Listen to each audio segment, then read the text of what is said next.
maravilloso. Todos eran muy felices, pero había algo que no podían hacer: viajar velozmente de un lugar a otro. Un día, entre bombos y platillos, se anunció al pueblo la solución a este problema: la construcción de un ferrocarril de alta velocidad, un tren bala. Prometieron que el tren correría a la velocidad de la luz. Sus pasajeros viajarían a paraísos muy lejanos como Rosario, Córdoba o Mar del Plata. Además, estos trenes serían cómodos, luminosos, con finos restaurantes, atendidos por dispuestos mozos y una bella y cálida música funcional. Pero para que este sueño se concretara, se debía disponer de dinero, bastante dinero, mucho dinero, proveniente de las arcas públicas. Algunos aprobaron la propuesta, deseosos de entrar de una vez por todas al primer mundo. Pero esta idea a algunos no les cayó tan bien. La mayoría de la gente, que usaba todos los días otros trenes más baratos y humildes, comenzó a quejarse. Decían que viajaban amontonados, que los trenes eran de tecnología muy antigua, que eran inseguros, que siempre sufrían demoras y que estaban en muy mal estado. Entonces pidieron que se mejoraran los trenes que ya estaban hechos antes que poner su dinero en hacer otros. ¿Y qué pasó? El problema se olvidó. El tren bala chocó con la triste realidad y la idea de su construcción se cerró. Y los viejos trenes siguen igual que siempre, o peor. Y colorín colorado, el pobre tren ha sido olvidado. ¿Y cuánta energía se nos fue detrás de aquella ilusión del tren bala? Por suerte, ahora que se podría construir, porque ahora lo que el país económicamente evolucionó en cuanto a la deuda externa permite que aquellos que no podían prestar dinero por la crisis internacional ahora lo tengan, lo ofrezcan y nadie del gobierno dice absolutamente nada. Ya no tenemos aquel entusiasmo que ofrecía en enero de 2008 la señora presidenta. Creo, en serio, argentinos y argentinas, que estamos dando un salto importante a una modernidad diferente, a una Argentina diferente. Me tocó a mí viajar, y lo comentaba el señor ministro de Transportes, con mi hija en el año 2006, en un tren de alta velocidad de la compañía, que es la que cubre el trayecto entre Madrid y Sevilla.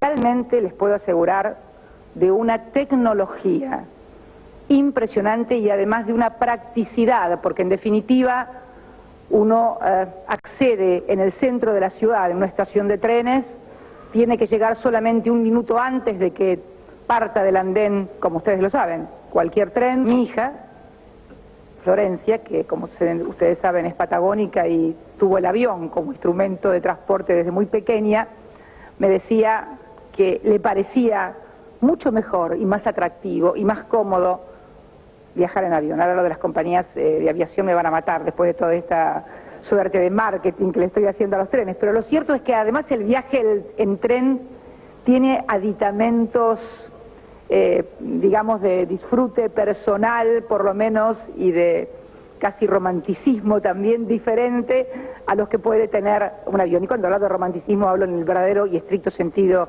de lo que fue la filosofía de los románticos, fundamentalmente. Es romántico, sí, un viaje en tren, pero cuánta energía que quizás invertida en mejorar la calidad de los trenes actuales, en lograr que en el país más ramales, muchos más, estén funcionando, hubiese sido mejor que toda aquella enorme discusión que se suscitó en torno al tren bala, del que ya nos hemos olvidado. Por eso el cuentito, el había una vez. De todas maneras, los trenes tendrán que volver alguna vez, y el final feliz que tiene toda esta historia, vamos a empezar a recorrerlo con el principio de todo. El 29 de agosto de 1857, la primera locomotora argentina, la porteña, unió Plaza Lavalle con la actual estación de Floresta. 13 años más tarde, en 1870, la incipiente república contaba con 722 kilómetros de vías. El ferrocarril se transformó en un motor de desarrollo. Por donde pasaba, florecían pueblos. Así, en la década del 40, luego de su nacionalización, llegó a ser la red más extensa de América Latina con 47.000 kilómetros de vías. En julio de 1992, Carlos Menem dispuso suprimir los servicios de ferrocarriles argentinos, dando la opción a las provincias que quisieran retener algún ramal a que lo hicieran. Solo 6 ramales sobrevivieron. De este modo, la red ferroviaria se redujo a 27.000 kilómetros. Muchos pueblos que habían crecido junto al tren desaparecieron. Increíblemente, se consideró un progreso la desaparición de 20.000 kilómetros de vías. Hoy, la Argentina cuenta con alrededor de 34.000 kilómetros de vías. Y luego de una incipiente reactivación, la actividad parece estar congelada. ¿Algo en el Twitter, Julieta? Exactamente, bueno, han escrito obviamente sobre el tema de los trenes. Stolbizer dice, la privatización de los trenes en los 90 implicó pérdidas económicas, sociales y culturales irreparables. Pueblos enteros fueron muriendo y agregó, no pueden hablar del tren bala a quienes viajan desde el conurbano como ganados y pese a lo que el Estado les paga a las empresas. Y Pato Bullrich dice, creo que el tren bala, más que un proyecto, escondía un gran negociado. Necesitamos recuperar trenes para el desarrollo federal. Esa participación que mucho agradecemos, ciertamente, merece el contracuento que siempre tenemos también para cada una de las historias que presentamos. El tren bala es un proyecto faraónico negociado con la Armstrong, ¿no?, que propone la alta velocidad para unir Buenos Aires, Rosario y Córdoba, con un costo que no sé de dónde van a salir los fondos para cubrirlo. El problema del tren bala es que es un proyecto que viene de Francia. Es un negocio de una empresa francesa que significa que la Argentina se compromete a pagar alrededor de 12.000 millones de dólares de deuda externa. Con lo que saldría el tren bala, nosotros estamos en condiciones de reacondicionar 7.000 kilómetros de vías férreas, comunicar las principales economías regionales. De esa manera, modificando esa ecuación, va a haber un torrente de recaudación que nos va a permitir después reacondicionar 11.000 kilómetros de vía y a encarar una política ferroviaria autosustentable que nos permita recuperar aquel ferrocarril que teníamos en la década del 50. El proyecto en sí es para un grupo muy reducido de gente, porque el costo del boleto va a ser similar al que cuesta un pasaje en avión y no viene a resolver la demanda en transporte de pasajeros y carga que tiene hoy el país. Tengo la impresión que nadie entiende tanto de este tema como Pino Solanas, ahora que no está Scalabrini Ortiz, por ejemplo. Creo que es el hombre que más se ha preocupado, que más ha hecho por informarnos, por hacernos entender y hasta por emocionarnos. Yo nunca me puedo olvidar de aquella gente de Patricios, los habitantes de un pueblo al que los vecinos trataban de darle una muy buena estación por si alguna vez volvía el tren. Uno lloraba con ese tramo de la película La próxima estación de Pino Solanas. Ojalá que haya una próxima estación. Y por cierto, quisimos un breve comentario de Pino sobre este tema. No existe ningún otro medio de transporte terrestre más moderno que el ferrocarril. Y además el ferrocarril que es de 5 a 8 veces más económico que el transporte en automotor. La puesta en marcha de todo eso significa el desarrollo de tecnología nacional, 140 o 150.000 empleos. Bueno, el ferrocarril es importante porque es el elemento que puede estimular el desarrollo de las economías provinciales. La verdad, la destrucción del ferrocarril, del cual es responsable toda la dirigencia justicialista, es uno de los actos de mayor ignorancia que se conoce, ignorancia o perversión. Hay que ser muy bruto. Y tenemos una dirigencia que es tan bruta que todavía no la ha reconstruido.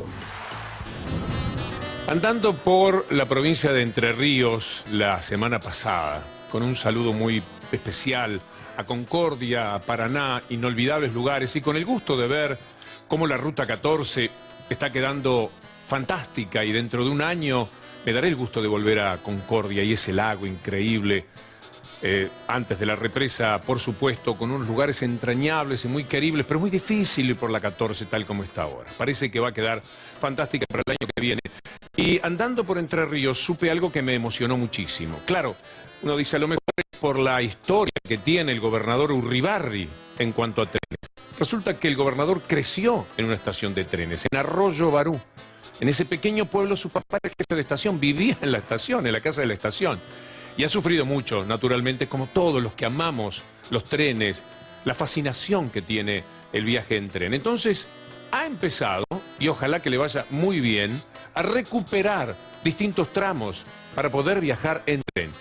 Y uno de los primeros que recorrió fue su llegada a Arroyo Barú. Ustedes van a ver al pueblo saludando en la llegada del tren. Y van a ver también cómo acompañaban por la ruta camionetas con banderas argentinas, celebrando ese reencuentro, porque el tren es algo muy caro para la vida de los pueblos. Yo soy de un pequeño pueblo llamado Cardona, Florencio Sánchez. La vida del pueblo pasaba por la estación. Allí nos reuníamos, allí teníamos todo lo que al pueblo le importaba conversar y discutir.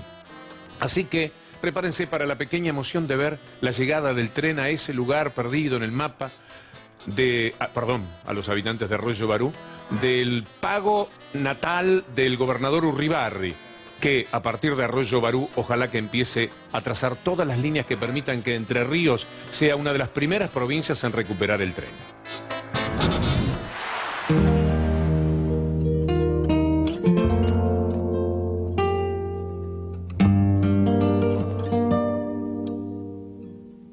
Un momento histórico, estamos arrancando desde Caseros en el viaje que, bueno, viene a reivindicar 30 años de abandono del ramal Caseros-San Salvador.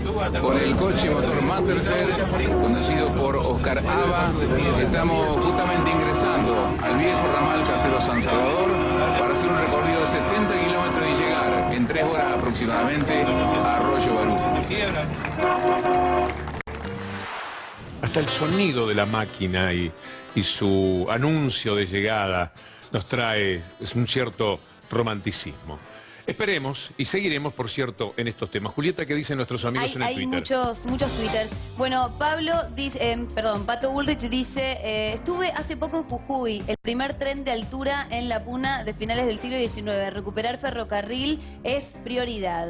Bueno, Gerardo Rosín se pregunta, el ferrocarril es una de las deudas de este gobierno. ¿Por qué priorizarán los camiones? Una patadita para Moyano y la influencia que tiene Moyano. Debe haber algo de cierto, mientras más camiones anden por las rutas y esto implica mucho más riesgo, mucho más accidentes, mucho más incomodidad, menos trenes harán falta. Habría que buscar algo que concilie estos dos aspectos, los intereses de quienes tienen mucho poder y mucha fuerza.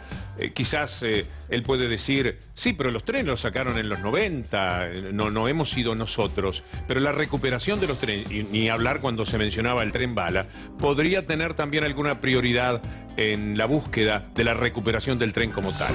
Hay uno más. Pato Bullrich dice, Pino merece el reconocimiento por su tenacidad en poner en agenda el tema. Sí, sin duda. Quienes no vieron la próxima estación se han perdido un aporte excepcional al conocimiento del propio país. Me daba mucha pena. Yo la vi como 3 veces porque es una película apasionante, por otra parte. Y yo, 6, 7, 8 personas había algunas veces en los cines, también que uno va de pronto a las 2 de la tarde. Pero el desinterés que a veces hay por nuestras propias cosas llama poderosamente la atención. Tengo 2 tweets más de Stolbizer en este caso. El primero dice, hicieron una puesta en escena para inaugurar talleres ferroviarios solo para la foto. Y el segundo tweet es, el gobierno asegura la rentabilidad a las empresas, pero no controla calidad de servicio ni inversión, dice Margarita. Sí, es verdad. También están aquello de los precios, de lo que cuesta. Yo soy de tomar trenes en cualquier sitio por donde ando y un buen tren costaría un boleto 4 o 5 pesos contra uno que cuesta.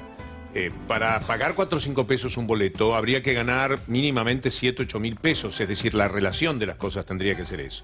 Vayamos a decir a los empresarios que tendríamos necesidad de un sueldo de 7 o 8 mil pesos para que se puedan pagar boletos de 5 pesos a los efectos de tener trenes que se precien de ser mucho más cómodos y mucho más justos. Es todo un tema, por cierto, y no lo vamos a intentar desarrollar esta noche. ¿Algo más de los tweets? Por ahora, esos son los twitters que Estoy tenemos. Contento, aprendí a decir los tweets porque yo del tweets, Twitter decía... ¿no? Tweet, Claro. así se dice. Sí, son los tweets. Cada tweet es lo que estamos leyendo de cada uno. ¿Podemos ver un poco del partido de Vélez y River?